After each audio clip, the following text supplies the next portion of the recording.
And good evening. Of course, show off the book and talk about what we're talking about today. Hello. Can't hear you, Ashok. Oh my God. Again, Good. Try again. you can hear me now. Now, yes. I'm sure the rest could hear me earlier. No, you went off for a while. All right, welcome to the show, everyone, and welcome, Malheur. How have you been? I noticed you are flaunting a book over there. Yeah, I Risk wish is I can say that I wrote this book. No, I did not write this book. But as you can see, risk is a not is a risk is risky business. nice, catchy title, I must say.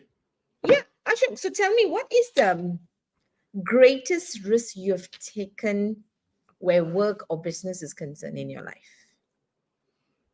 Wow, what's the greatest risk? I think there can be. I mean, there's many. I mean, my own. You could say about starting a business is a risk. In my corporate times, it's making the right decisions when even my bosses, my CEO felt that it might not work, but I had to. I just stuck to my guns and said I knew it would work. Yeah, I mean, there are many if I really sit down and think about it. So you're basically quite comfortable with risk, lah.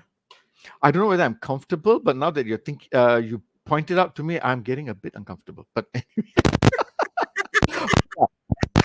if anyone is logged in today and wondering what are these two people talking about, is the main person Vanessa. All right, welcome to Leadership in Flow Asia Season 3. And what is this show all about? This show is where we talk to quiet leaders in Asia. We have a conversation with them to try and find out about growth ideas, about personal growth, leadership growth, and business growth. And today, we are going to be talking to one such leader, Vanessa Veerappan, who is Okay. talking all about risk. And the interesting part is, I found out earlier she had met Muller maybe way ago, right? And maybe 10 years later, then they decided to have coffee with a common friend or something like that. Muller, over to you. Tell us more about how you met Vanessa and the book. I think what's important is actually the book. And I think it's such a privilege to meet an author among us who has written such a good book. Risk is risky business because I think I mean for me as a business owner as an entrepreneur, I think we generally are risk averse. I think risk is something that we are very cautious about, right? And it is very interesting that someone has taken the time and trouble to write a book so that we can navigate around the risk so that we feel safe Hmm. in the kind of choices and decisions that we are making. So I think it's a very important book that she has written. But who is Vanessa? You wouldn't believe it if I said so. For those who want to get this book, we're going to put the link, get this book, because Vanessa has got a very interesting story about how she fell in love. All right. But before even talking about how she fell in love, I think it's really interesting to see her journey, how from an accountant, she got into risk management, and today she's a risk consultant. But all of that is really much more exciting if we bring Vanessa up here so that she can tell the story herself. So let me just bring Vanessa up. And if you're watching her, you can give her a nice big applause for. A virtual applause. Okay. Hi everyone. Hi Malar and Ashok. Thank you. Thank you for the warm introduction. I was having fun actually watching the two of you, talk to each other. Right. And thanks Malar for getting the title of the book correct. It is Risk. risk is risky business. You're right. Nice. Okay. Thank you. So Thank you for writing this book. And yeah, so tell us, yeah. yeah. So you I- used the word, you said, how, I fell in love. Okay. So just to clarify that, how I fell in love with risk management. Okay. So Yes. that's what the book is about. So the book actually starts off with chapter 1 being on my personal journey, the journey, like you mentioned earlier. I was started as a chartered management accountant and worked as an accountant for about 5 years and moved on to policy management, risk management during that time. And later on, I talk about, so that's in chapter one, a bit of the highs and lows in getting to where I am today. And then chapter two onwards, it talks about risk practices and the structure, the ISO 31000, and all about risk management. So only chapter one talks about the personal journey, right? Mm. Nice. I mean, I think we talk about personal journey, but it's really wonderful to see how people can actually fall in love with risk, right? Right. I, I mean, I think just the word when we talk about falling in love, we think about exciting stuff. But I suppose even falling in love is a risk, isn't it? Yeah, it is. It Yeah. definitely is. Yes. But you can put some controls into place, which I'll talk about later on a bit. Right. So, who should read this book, and why should they read this book? Okay, so the book, see, the moment an author, for me at least, when I started out to write the book, I needed to have the audience in mind. Who would find this book useful, which group of people, right? And so being a trainer for a good 10 years, I've always been asked, my participants used to always persuade me to write a book, because the Mm, training programs ideally are just 2 days or 3 days and in that given time it is impossible to tell them anything and everything that they need to know about risk management. So they kept saying to me that if we had a guidebook, a reference book to look into, it will make it a lot easier after the 2 or 3 training days. So this had gone on for a long time and I always thought about it but never got down to doing it. And I also used to tell them that there are so many books on risk management out there in the bookstores already. You can just go and pick them up. So mm, coming back to your question, who this book is for those people who are, whether they're in the first line of defense, in the second or third line of defense in organizations, they will find the book useful. So it's not only for a risk manager who's working in the risk department or the risk unit, it is also extremely useful for those in the first line of defense.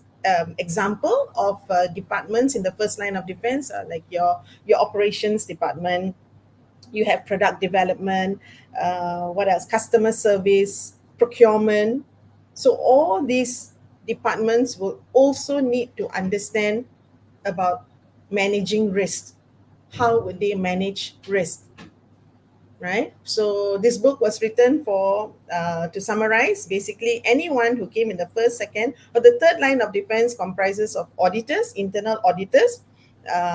They are the independent reviewer of controls in the organization. So it's good for them to know, because if an auditor has been tasked to go and audit the risk management unit, for instance, how would they know what to audit or what to check if they had no clue what the department was doing, right? mm, mm. Yes. So this is where the value of the book will be great to them as well. All Mm. right.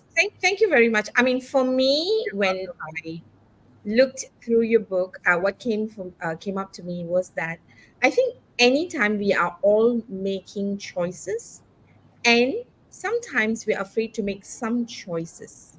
Why?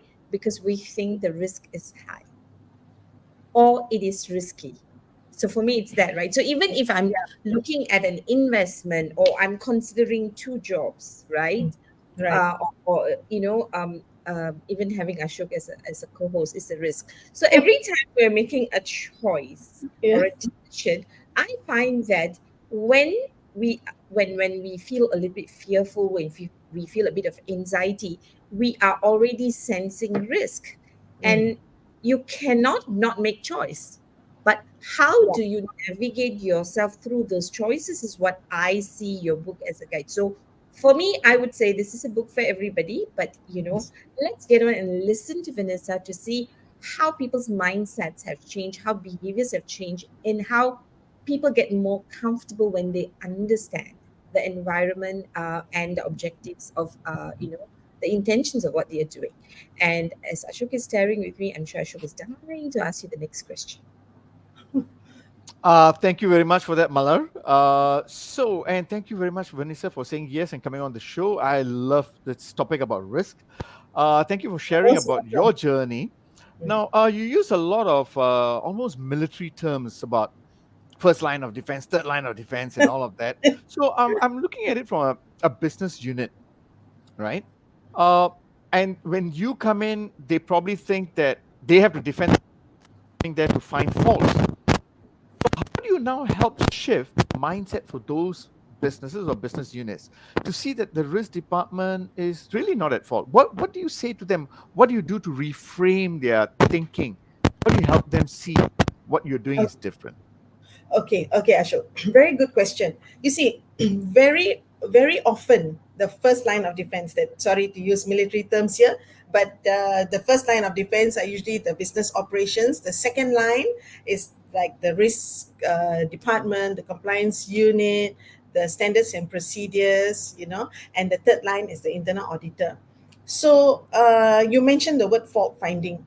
So very often the first line of defense, when they are audited, that's a different reason why they need to be audited. But for the risk unit with the first line of defense, they need to collaborate, they work together. So the first line of defense must do away with that thinking, try to do away with the thinking that the risk team is there to fault find, because that is really not the reason. You see, what the risk unit is doing is actually to work together with the business unit, because the business units are the subject matter experts. Okay, for instance, if they are doing product development for the organization or customer service, the customer service officer, the customer service manager or VP, or they will know much more about what customer service entails. So how does the risk unit come in to help them?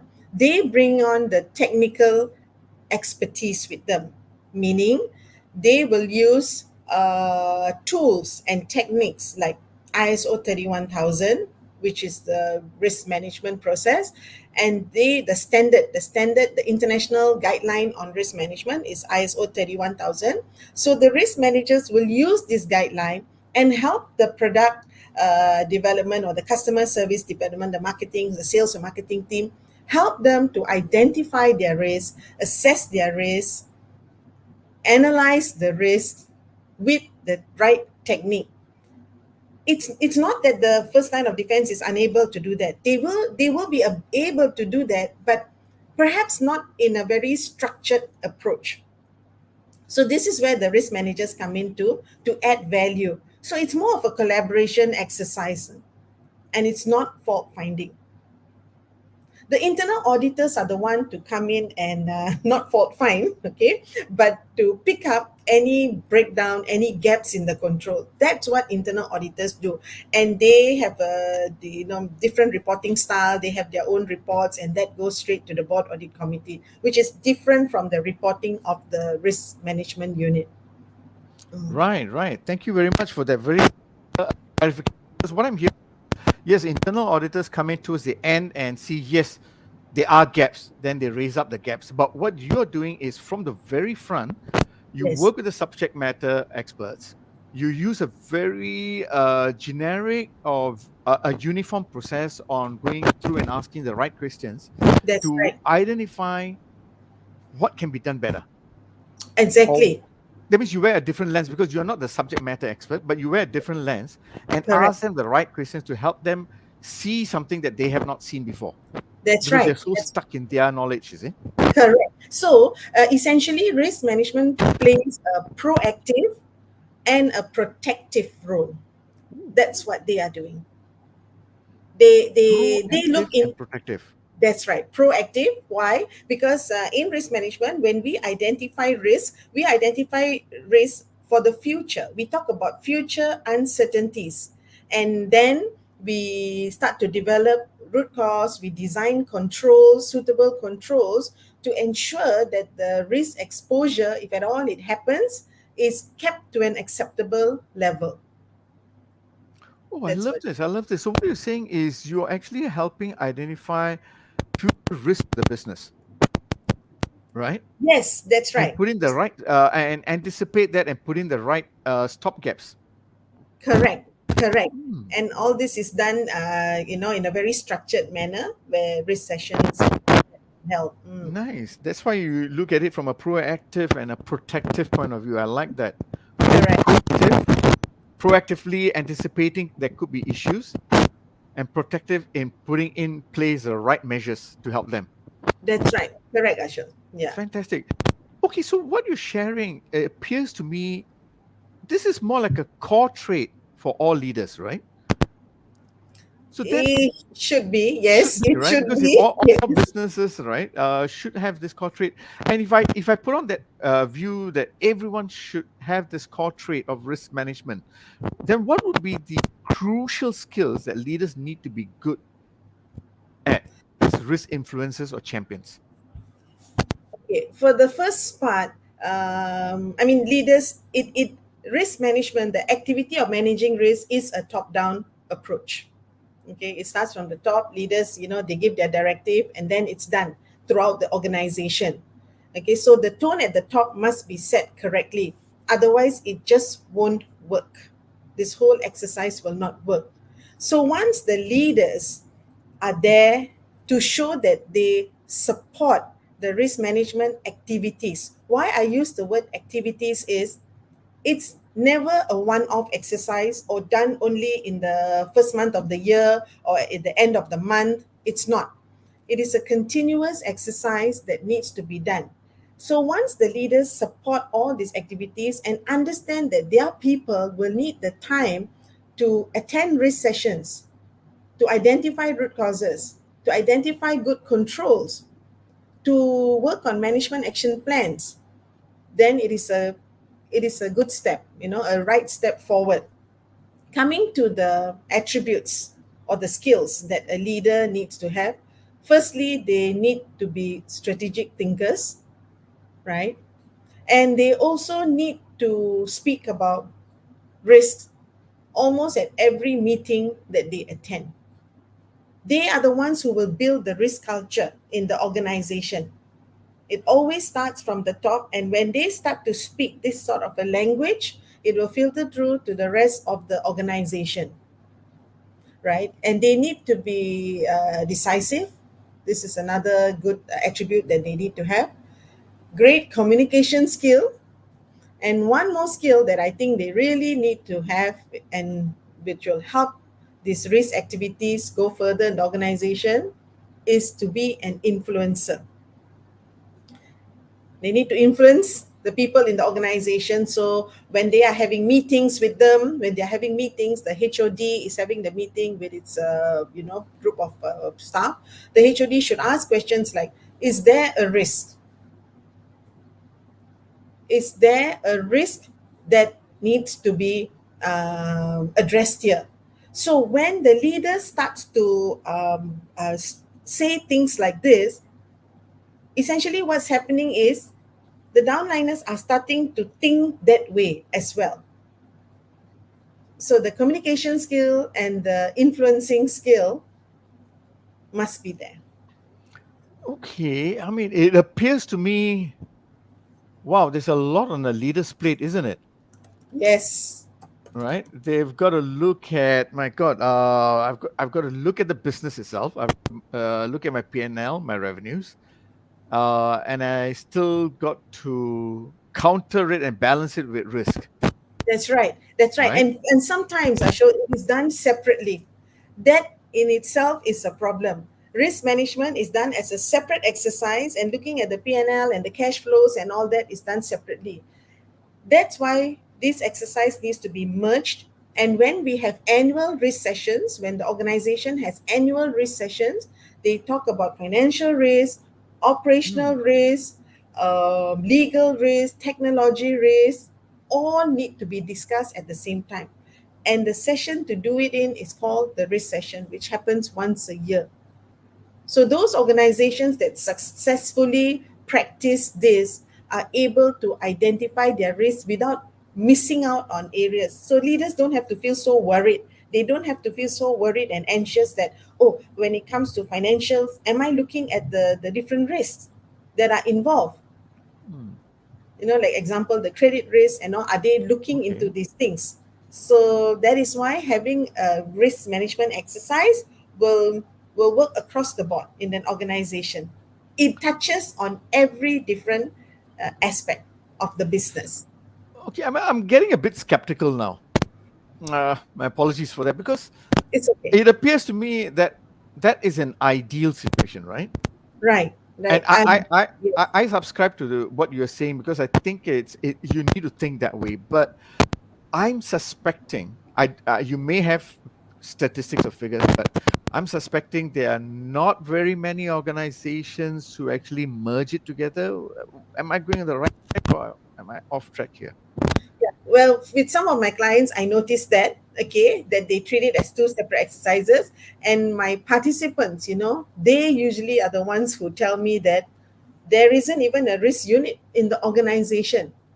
Okay. And so that is actually quite shocking, because how would you run a business in aspect to achieve your goals if you are not considering the potential risks could Hmm. allow that could lead you in not achieving your goal? How can you not look into this? So Right, right. what I used to suggest, and what I do suggest now, I mean, during my corporate years, what I used to suggest, and now I always tell the leaders, put it as an agenda item to Okay, discuss in the meetings. okay. Let's talk about our risk profile. Even if they do not have time to talk about the entire profile during the meeting, at least let's talk about those risks that are high. So in risk management, we have the risk matrix with the four quadrants, where we have low risk, and then medium low, medium high, and high risk, right? So at least let's talk about those high risks. So that's a start for the leaders. And Okay. the rightly you're mentioning, right, you're skeptical, and sometimes why it's not being spoken about is Hmm. that some of the leaders, I'm not saying all, some, as they climbed up the corporate ladder and got where they were, they never talked about risk previously.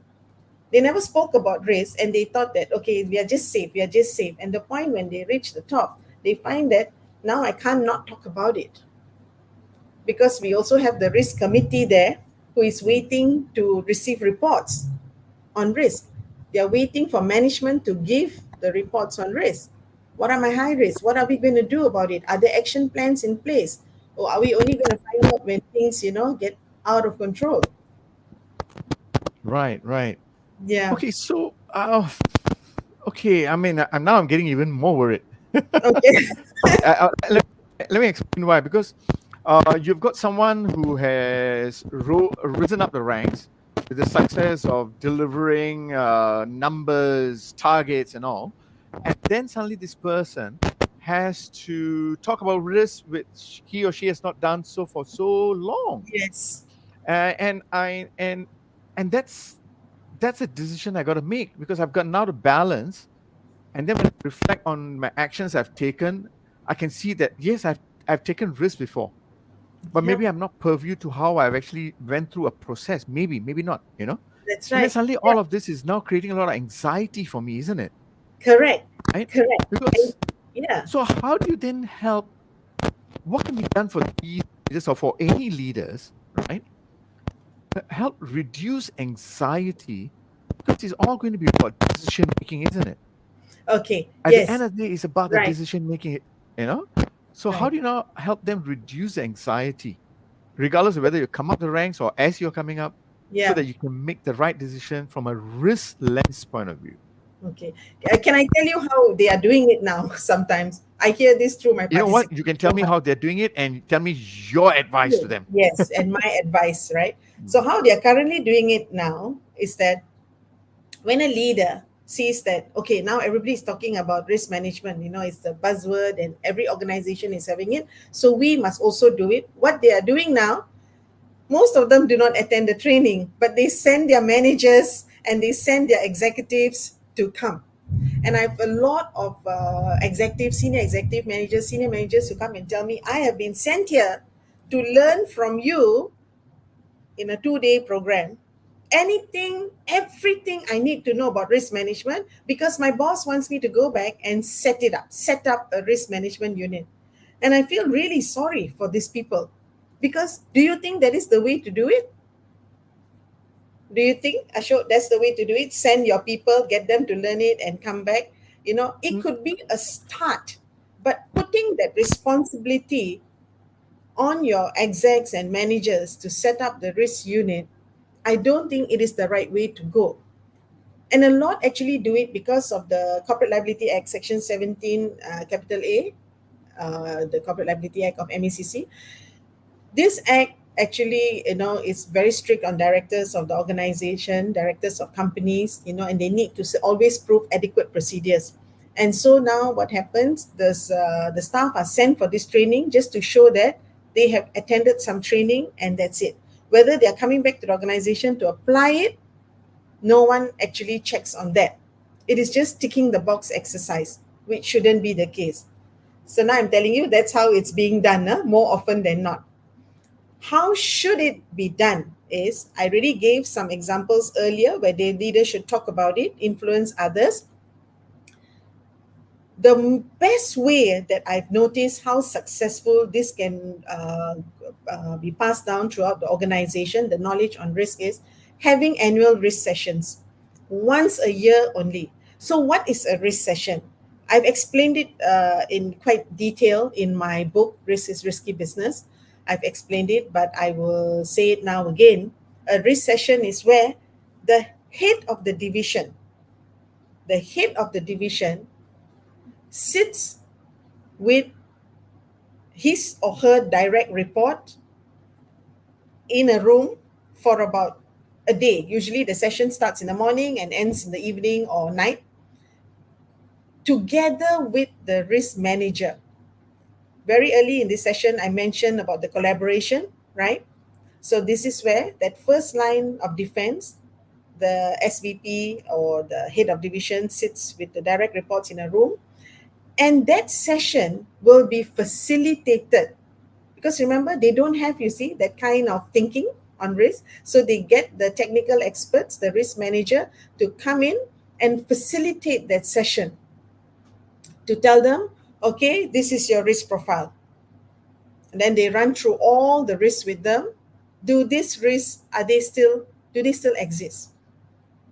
Is it still medium or is it still high? Do we need to relook at the risk rating? So this is where an ERM framework, an enterprise risk management framework, will be very important, because like I said earlier, the technical experts who are the risk managers will bring all this knowledge and say, first step, you need to do this. Then we move on to this, and so on and so forth.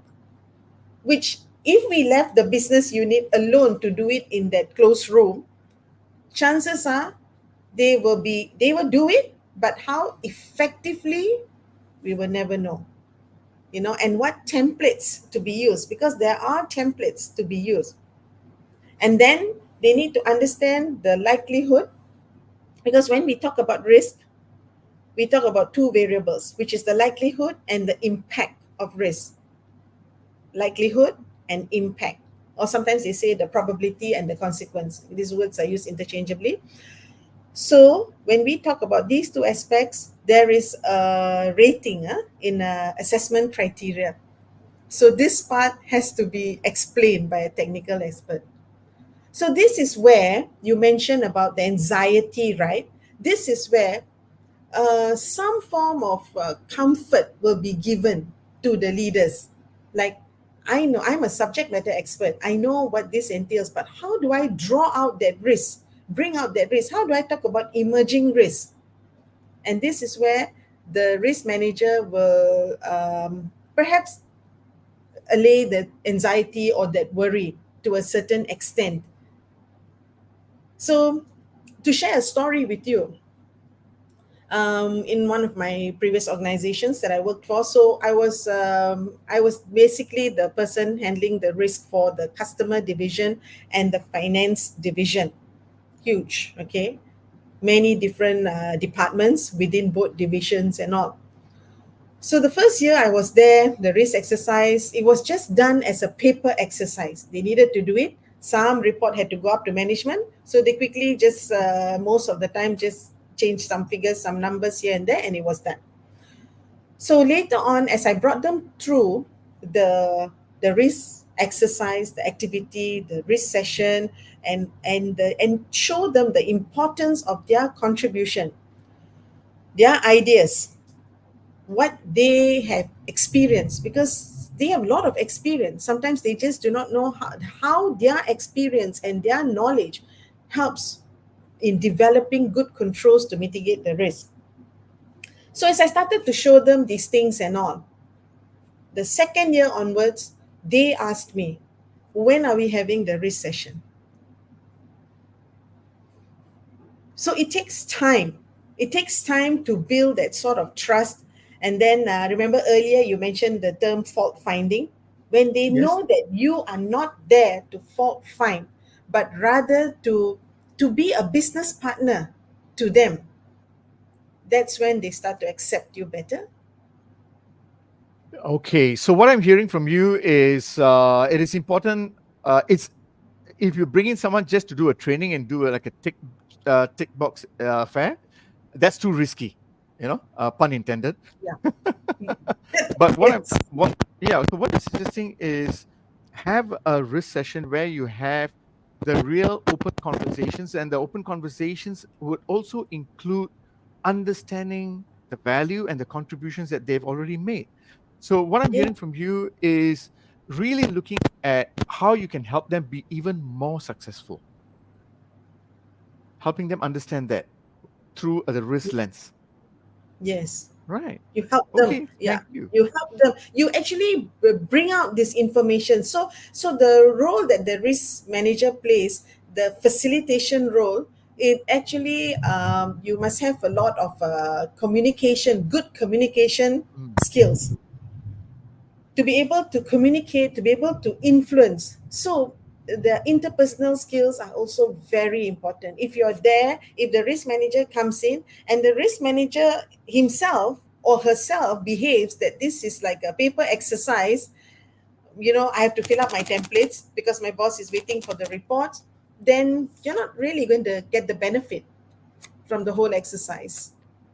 Got it. Got And it. this So is the where, risk manager and must move away from the attitude of fault finding or just a paper exercise.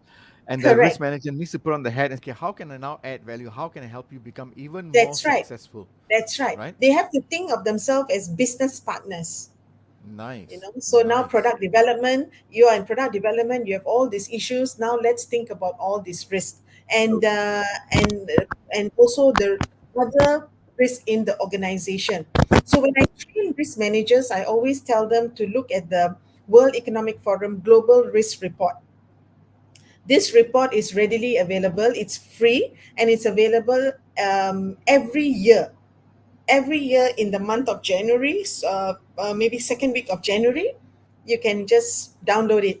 World Economic Forum Global Risk Report. So this report is beautiful in helping all businesses to identify risk, because the report is designed in such a way that it talks about medium term, no, sorry, short term, medium term, and the long term risk. 2 years, 5 years, and 10 years.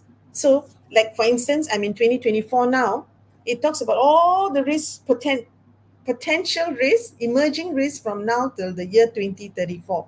And so risk managers will use this information and discuss this with the business unit.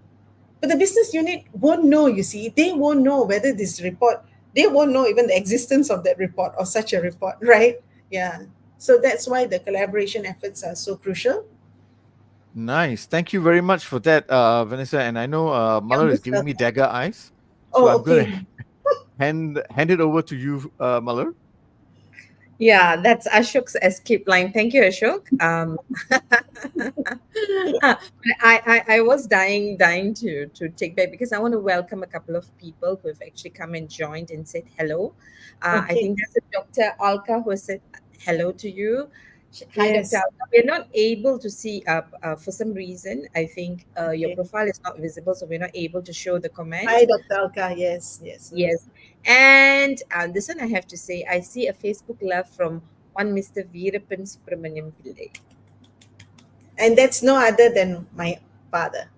Yeah. Yes. And so, yeah, thank you for joining us, because you mentioned your dad in the book, and it's, I think it's it's really nice when and when the father comes to watch his daughter speak. So anyway, so Yeah. welcome. Thank And you. hi Mukesh. Hey, Mukesh is here. Hi Mukesh. Thanks for joining us. And there's a question from Sharma Kumari. Okay. And she's asking, because we're talking about risk and we were talking about leadership traits just now, right? She's asking, which inborn traits make a person a natural good fit to be a risk expert? Okay. So inborn traits, right? Thanks, What Sharma, do for the you need to be question. born with so that you take Yeah. risk? Yeah, I think it's interesting because for some people, there are some things they actually won't see it as risk, right? It's like business as usual. It's like Yeah. change, right? For some people, they don't see change as a big thing because they just accept it as part of life, right? Yeah. So talk us through this. Okay. So to answer Sharma's question, like for me personally, I think what I do is with my stakeholders. Okay, stakeholders are the departments that we liaise with and all. I try to feel their pain, their frustration of the business. Like they are doing so much yet not achieving what they want to achieve. Are they missing the bigger picture? And this is where a risk expert, if they come from the heart, not only the mind but also the heart, and they want to help the business, chances are they will be able to together identify that. So though that is one of the inborn traits I could think about. The ability to communicate, interpersonal skills, the ability to take a step back and listen first, the ability not to judge so quickly. Sometimes when I go into departments and I look at their risk, and no, looking at risk is one part. When I look into their controls, one look and I can tell that none of these controls is going to help mitigate the risk. But why is it there? Because somebody somewhere 10 or 15 years ago put it there without really thinking about it, and everyone is just following it. They are just thinking that, oh, I don't have to worry about this risk because controls are in place. But when it happens, when the exposure to that risk happens, then they realize that their controls were very, very weak. So this is where some of the traits of a risk expert will they will just look at those controls and say that this is not going to work. Okay, so when we come to controls, so it's actually controls are the one that really got me very fascinated with the topic on risk. In fact, if I can just read something from my book here, okay, on the chapter on controls. So those of us who have the book, we can turn to page 15. And I spoke about risk controls, and this where the trait, some of the traits come from. I discovered that in risk management, the topic of risk controls is most critical, and a thorough understanding of it is important. So, in chapter 4 of my book, I explain risk controls in detail. I became fascinated in the subject of controls and realized how such a simple term, if not understood properly and given enough focus on, can result in undesirable implication to operational and business excellence in an organization. So when I was a risk manager way back then, and I looked at the risk controls that were put there, I had a choice of just letting it be there because sometimes it's a very tedious exercise, and you have to get the business to understand that, guys, or ladies, your controls are there, but I can tell you now they are not working. And when they ask me, how do you know it's not working? Then I just tell them, look at your audit report. The same issue, recurrent audit issue, keeps coming out. Every time the auditor comes, they talk about the same audit issue because the controls are not working well. This is a very tedious exercise because you need to help the business to identify their preventive controls, their detective controls, and their corrective controls. Three categories: PDC, how to prevent the risk from happening, how to detect early exposure to the risk, and how to correct it the moment the organization is being exposed to the risk. So, a risk expert who has this sort of inborn traits to look into details will definitely serve the business unit better. Thank you, Vanessa. But I have to say, right, based on what you explained to me, it sounds to me it's the inborn trait is a trait that we all can learn. You definitely Right. can. You can. Yeah. It's a skill I think that can be picked up. Like I said in my book, risk management is not rocket science, right? right. Yes, And it because I can be think, picked up. yeah, so you've said a couple of things. I think the first part of feeling the pain, right? I mean, skills of empathy. You need to, and this that it is the empathy that will bring you back to the core of why we are doing risk management. Why is risk management important, right?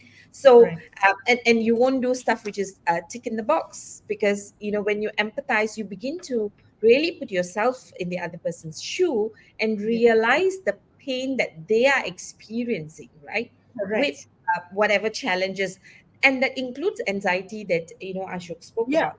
Yeah. Yeah, and the other thing that Mm. you said, which I thought was interesting, is really relevance. Right now, why relevance? Because you spoke about why controls sometimes are not working because we are not updated. So for me, what's coming to me is that I think it's an ongoing learning and unlearning to know what worked in the past will not work now, right? Yes. And we Yes. need to update it to see what is the kind of risk that we are being our business is being exposed to now. So it is really staying relevant, which is why, I mean, we have you on Leadership in Flow, because Yeah. as leaders we need to make sure that we stay relevant to our business and our role, right? and and that's why you introduce the PDC, because if you're not relevant, then it will be kind of difficult. So if you're relevant, then now, okay, am I going to prevent this or detect or correct, right? But the other thing that I really, really enjoyed, because you keep repeating yourself a couple of times, and I think almost every other guest that we have talks about this, right?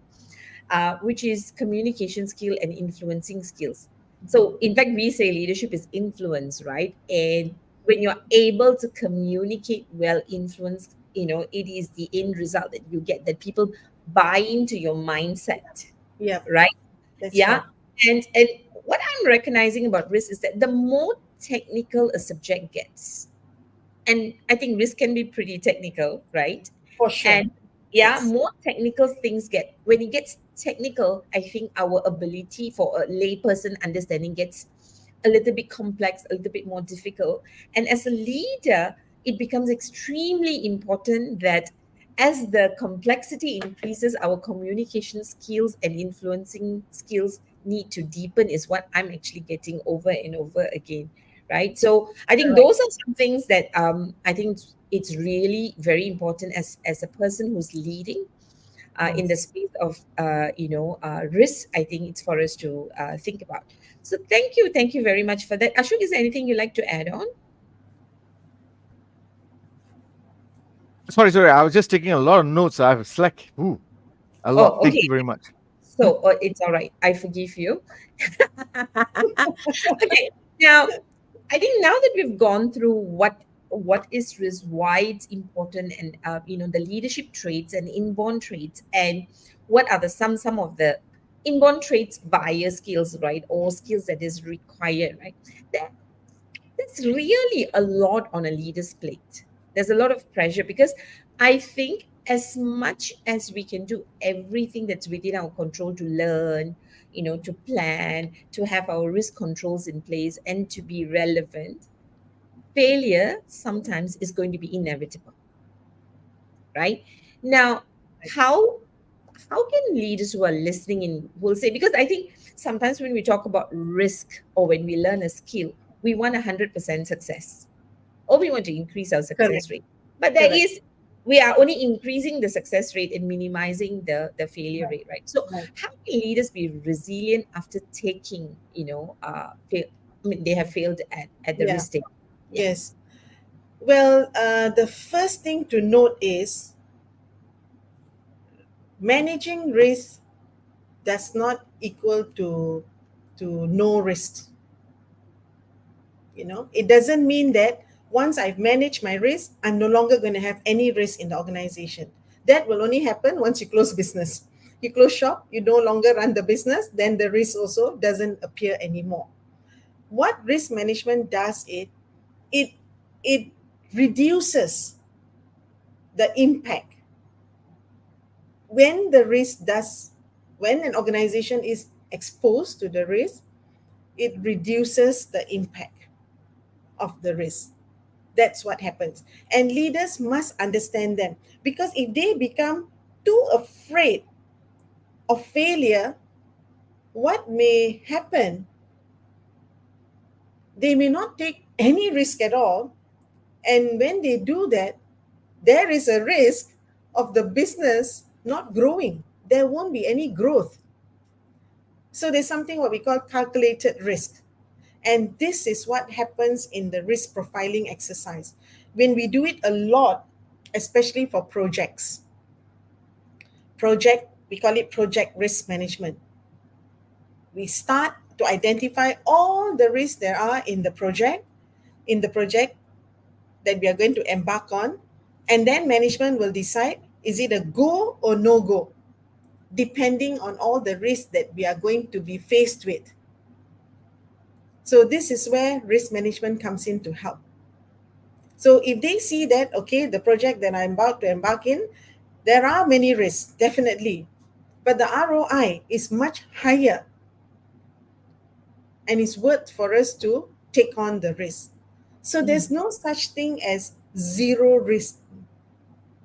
If you want the reward, if you want the growth, then a certain amount of risk must be acceptable. So I think those leaders who think that way, maybe the mindset change is needed Sure. over. Yeah. I know, Malak, this is your question, but I'm now have to jump in because I'm a bit. I'm. Okay, Vanessa. What I'm hearing from you is something important, and I'm wondering whether should risk management, right, or risk Yeah. identification be rewarded? Should we relook our KPI and how we are actually rewarding? Is that where some of the issues lie? Because what if we can now reward risk identification?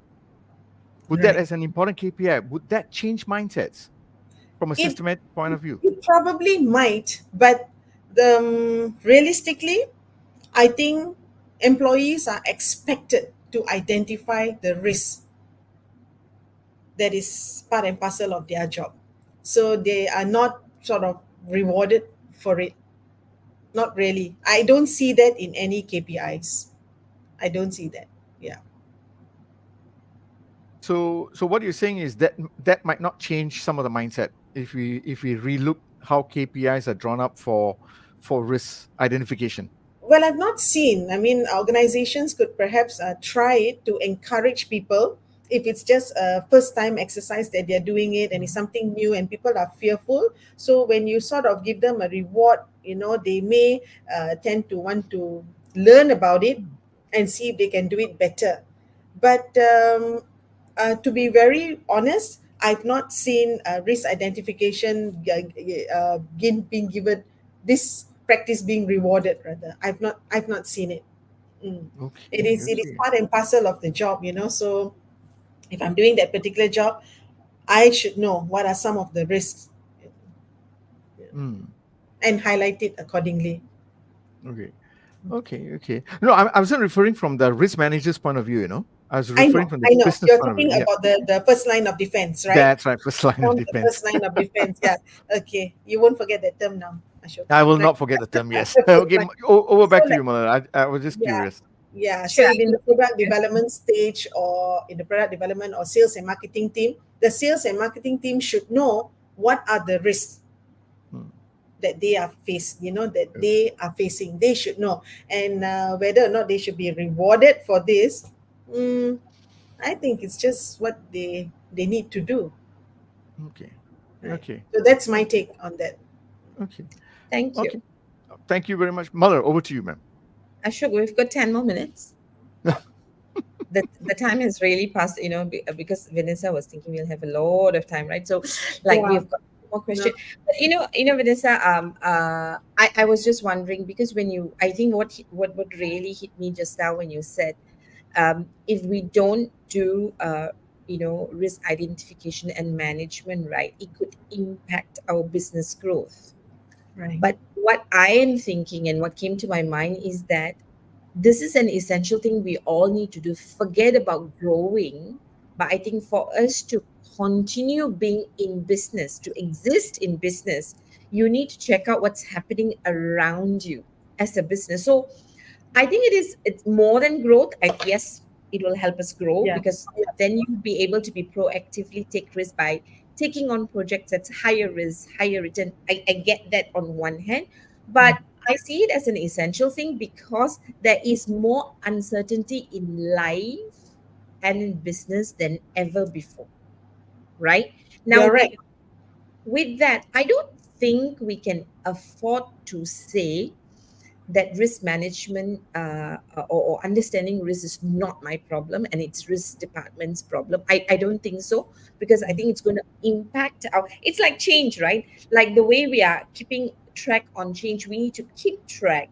And risk is part of change, or change is part of risk. Now I think risk is part of change, because if you're managing change, you're also now looking at the changes that's Correct. happening and how that's going to risk our business, right? That's right. Which is why I probably stand with Ashok now. Ashok will be happy that if we begin to see the importance of risk in first for us to survive and then to thrive, Right. then perhaps we will actually do some things differently, and take it more seriously, because you see, when we talk about culture, right, we talk about change management culture. We want a culture where we embrace change, and this is really, if we begin to embrace risk as part of our life, right, we need a certain mindset to it, certain skills to that, right, to build that culture.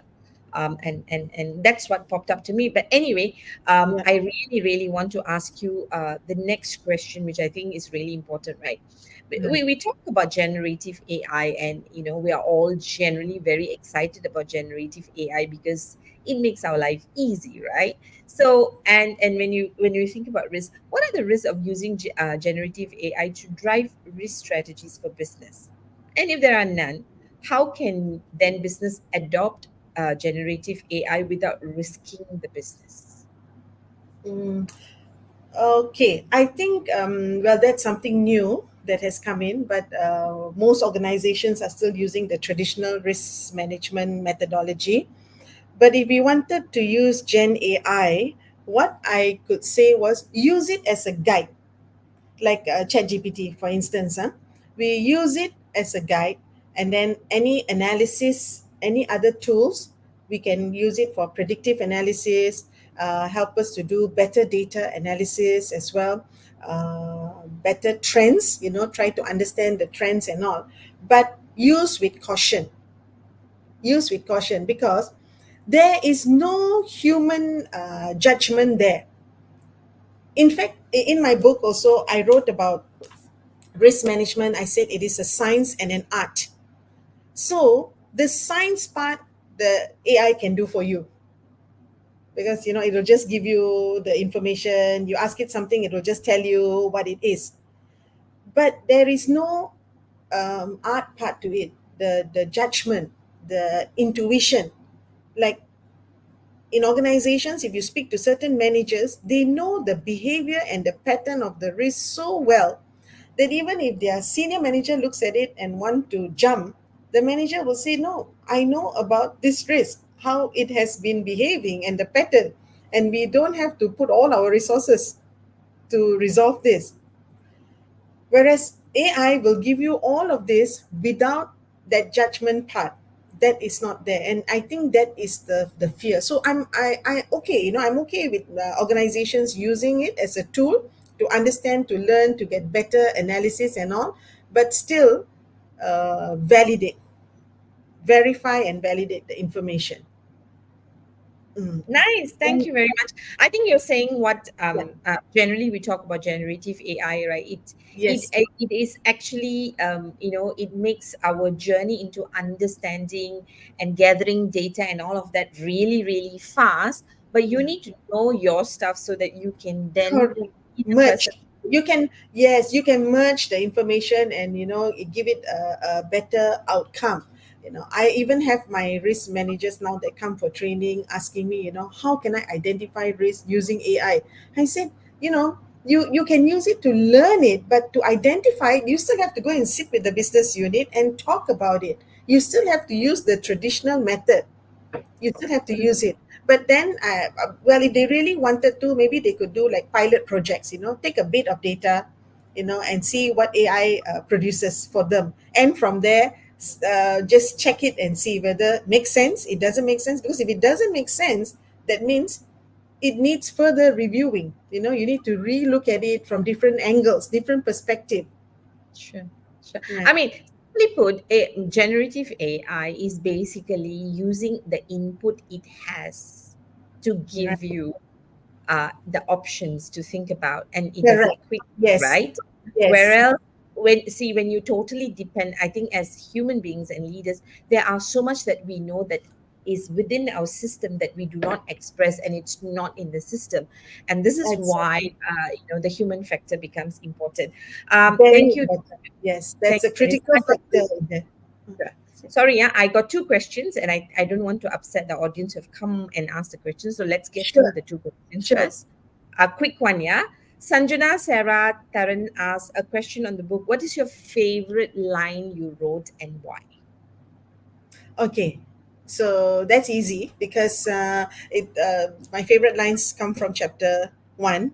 The one where I talk about my personal journey, and it talks about. You've read the book, Mala. I think you will know this line where I say that a lot of people sometimes say they're not happy. They're not happy where they are, and they just keep complaining and complaining. But the next day they show up, they're back at work, and they always say that they have no choice. There's no option. This is what I have to do for life. And that is why in my book I wanted to show them, like, just like me, I ventured out when I realized that, being an accountant, nothing wrong with that profession, but that just, it couldn't resonate with me. I just couldn't, see myself doing that for long term. And I told myself I have to move. So that is one of the chapters, that is one of the lines I wrote in chapter one, that if you are not happy where you are, then move. You are not a tree, right? Yeah. Thank you, thank you. And that's part of risk taking. And Sasidharan has asked a very interesting question. He says, what will be the best risk assessment tools for SMEs? Something we can explore for SME who are not familiar with risk management. I think this is a fantastic question, Sasi. Thank you. Okay, okay. Thanks, Asi, for the question. So usually the tools and the techniques that I use in my training, of course, you've got like the fishbone diagram. You can use Six Sigma and all these other, the Monte Carlo analysis and all. But I like to keep it simple because this is where the participants, they get it and they're able to, because the objective is to identify risk, right? So the learning must be practical for them, practicable. And that's where I do the brainstorming session. Brainstorm. I give them an activity and get them to brainstorm. And from this, I try to extract, to make them extract the risk from the activity that's given by them brainstorming in a group. Because what I try to do is I try to mimic in the training room, I try to mimic the real risk session. Remember, I spoke about the risk session that takes place in an organization once a year, where they sit in a circle and they discuss about the risk. So brainstorming technique, and it's used a lot by organizations, is widely used and proven to be very effective in identifying risk. Next, another tool that I use with them, a technique rather, and not a tool, is the SWOT analysis. Now, everybody knows about SWOT analysis, the strength, the weaknesses, the opportunities, and trends. Everybody in organization. So, like the strengths and weaknesses will be things internally, and opportunities and threats will be those external opportunities and threats. So, when you identify that, you'll be able to identify your risk, right? And last but not least, I like to use the PESTLE model, the acronym PESTLE, PESTLE, because this is also the same model that is used internationally and also by the World Economic Forum when they talk about the global risks. So these are some of the techniques that can be. It is easily. I like it because it is easily understood, and it's very effective in drawing out risk. You know, talking about risk, identifying the risk. So hope that helps us. Right. Yep. I hope, yeah, Sasi's question is answered. I've already put in the link for the report, right, from World Economic Forum. And I'm also going to just put in the link. Should you want to get in touch with Vanessa, please do get in touch with Vanessa so that you can buy the book. Sasi Dharan says, thanks for your insight on the techniques, Vanessa. We'll explore further. Okay, back to you, Most Ashok. welcome. Yeah. Thank you very much, Vanessa. Can you imagine? It's already been 1 hour talking about Yeah. risk, and it's been Wow. fun, right? And Yes. no wonder you're Yeah. in love with risk. All right. So I just want to say thank you again very much for sharing with us about how to have a very different lens when you talk about risk. Come from a collaboration point of view. Look at how to add value. Focus on building your interpersonal skills and focus on having very tight controls. I have one last question for you before we wrap up. Sure. How can now risk be normalized? 1 minute for Uh, you. well, the easiest way I would say is to practice it. Just do it. Just start by doing it with the annual risk sessions. The develop, set up rather a risk unit, and you just need probably a two-man team, a two-woman team in the risk unit, and they will be able to go out and get things done, because there's another term that I didn't speak about, which is called the risk champions. And when you have enough risk champions in the organization, it's easy to cascade the information around, and then it will be a normal practice. And people in the beginning, there will be a bit of resistance, a bit of fear, anything new, right? Because you're trying to shift them, move them out of their comfort zone, so they will have all these feelings. But sooner or later, they will understand that this is good business practice. So I always say to people that risk management is not a passing fad, it is good business practice. Nice. Thank you very much for that, Vanessa. So, what I'm hearing from you is to normalize it, get a risk champion, right? And Yes, that's there a will be a risk fantastic champion. way to create the influence on Correct. reducing risk or identifying risk. So, thank That's you right. very much for that. And You're it's most welcome. wow, we had fun, Vanessa. Yes, we certainly did. Thanks, Madal, and thanks, Ashok, for having me No on the. worries. Muller, Thanks. do you have anything? No, we'll take more risks in life and then we will talk to Vanessa. Okay. Thank you. Thank you, everyone, for tuning in. All Thank you right. very much, Muller. Thank you very much for writing the book and sharing so much of your insights as to why we really need to embrace risk in our life and how to navigate ourselves through that. Before we say goodbye to you, is there anything else you'd like to say to the audience? Um, to me, you can read my personal story in the book, right? You can get a copy of the book. Mother will tell you how to get it. But I want to tell you that, like what I just said, it is not a passing fad. And as time goes on, and one thing I can say, almost every week now, I get people calling me to ask me about risk training, or you know development of enterprise risk framework, because they are starting to see it's okay, it's never too late. Even when they call and they say, we don't even have a risk unit, we don't even have, I said, it's okay, better late than never, Mm. right? Okay. Thank you. So, Vanessa is leaving us with wisdom. Never better late than never, right? Yes, yes, better late Never than never. better late than never. All right. Thank you, Vanessa. You're We're most going to say, welcome, Mala. Right. all right. Thank you very much. And Ashok, yes. Yes, Muller. Yes. I know that you certainly enjoyed this risk conversation. I learned so much. Mm, But for me, my aha is how every other guest who comes talks about leadership skills being communication and influence. That keeps coming to me. So anyway, absolutely right. yeah, I think I learned a lot. So glad that she came, and I think it's time to sign off. For those who have joined us, there were many of us. Thank you for joining us. Thank you for participating. Thank you for asking a question. Until we meet you next week, this is Mallory signing off from KL. And Ashok from Singapore. Have a great evening, guys. Good night. Good night.